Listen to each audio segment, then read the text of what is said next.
कुलदेवी धर्म की कहानी। ये कहानी एक नास्तिक लड़के की है जिसका नाम था राकेश।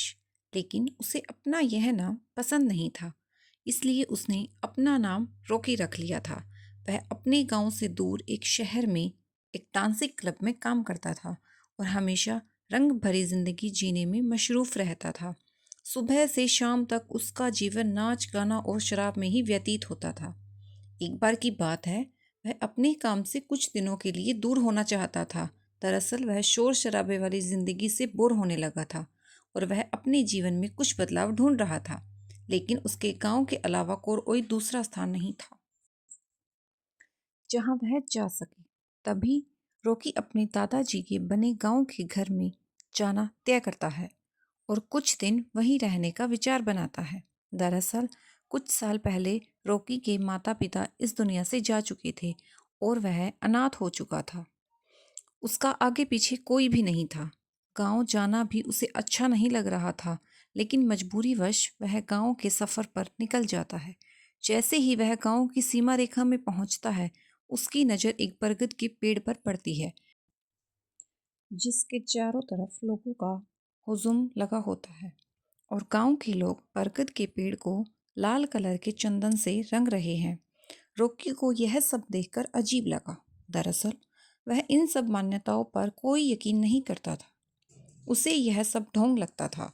रॉकी गांव के अंदर अपने घर की ओर बढ़ जाता है और अपने घर पहुंचकर देखता है घर की हालत बहुत जर्जर हो चुकी थी, लेकिन फिर भी वह रहने लायक तो था ही। इसलिए वह अंदर प्रवेश कर गया और साफ सफाई करने करके रहने लायक अवस्था बनाने में जुट गया। गांव के कुछ पड़ोसी इतने सालों के बाद इस घर को खुलते देखते हैं तो उस लड़के से पूछ बैठते हैं, बेटा तुम कौन हो? तब वह अपना परिचय देता है और कहता है, यह मेरे दादाजी का घर था। तभी वह अपने दादाजी का नाम बताता है। गांव के बुजुर्ग लोग उसे पहचान लेते हैं और कहते हैं, बेटा कोई आवश्यकता हो तो हमें बताना, और जब तक तुम्हें रहना है आराम से रहो। रॉकी भी मुस्कुराते हुए जवाब देता है, जी जरूर। लेकिन रॉकी का ध्यान अभी भी उस बरगद पर अटका होता है। तभी रॉकी एक बुजुर्ग व्यक्ति के पास जाकर बरगद के पेड़ से जुड़ी हुई बातों को पूछता है। तो बुजुर्ग व्यक्ति बताते हैं कि वहाँ हमारी कुल देवी है जिसकी पूजा हम हर महीने करते हैं और उन्हीं की वजह से इस गांव में खुशहाली बनी रहती है। बुजुर्ग व्यक्ति की बात सुनकर रॉकी जोर जोर से हंसने लगता है और कहता है, आज के जमाने में भी आप लोग इतनी पिछड़ी हुई बातें कर रहे हो। आज कंप्यूटर का जमाना आ चुका है, लेकिन आप लोगों को वही पुरानी रीति रिवाजों से फुर्सत नहीं है। रॉकी की ऐसी अपमानजनक बातें सुनकर बुजुर्ग को गुस्सा आ जाता है और वह रॉकी को भला बुरा कहने लगता है। रॉकी भी बुजुर्ग की बात से नाराज होकर वहां से चला जाता है और कसम खाता है, जब तक इस गांव की इन सभी रीति रिवाजों की पोल न खोल दूं तब तक यहाँ से नहीं जाऊंगा। अगले ही दिन शाम के वक्त गांव वाले अपनी अपनी फसलों की पूजा करने के लिए खेतों में जा रहे होते हैं और रॉकी भी उनके पीछे पीछे खेत तक पहुंच जाता है और छुप कर देखता रहता है।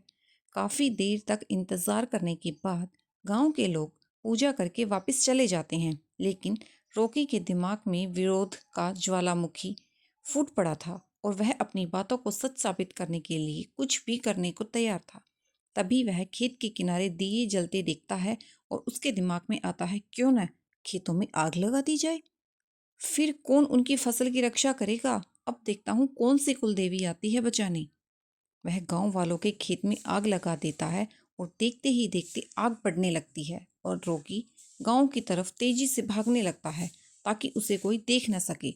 लेकिन जैसे ही वह घर के पास पहुंचता है, वह देखता है उसका घर आग की लपटों से झुलस रहा था और गांव के लोग पानी से आग बुझाने में लगे हुए हैं। उसे कुछ समझ नहीं आता कि यह कैसे हुआ। तभी वह जाकर अपने गांव के लोगों से हड़बड़ाहटते हुए पूछता है, यह आग कैसे लगी? तभी गांव के लोग बताते हैं, बेटा हम यहाँ बैठे थे, अचानक तुम्हारे घर के अंदर से धुआं निकलने लगा। हमें लगा तुम अंदर खाना बना रहे हो, लेकिन कुछ देर में तुम्हारे पूरे घर में आग फैल चुकी थी और हम सभी इस लोग इसे बुझाने का प्रयास कर रहे हैं।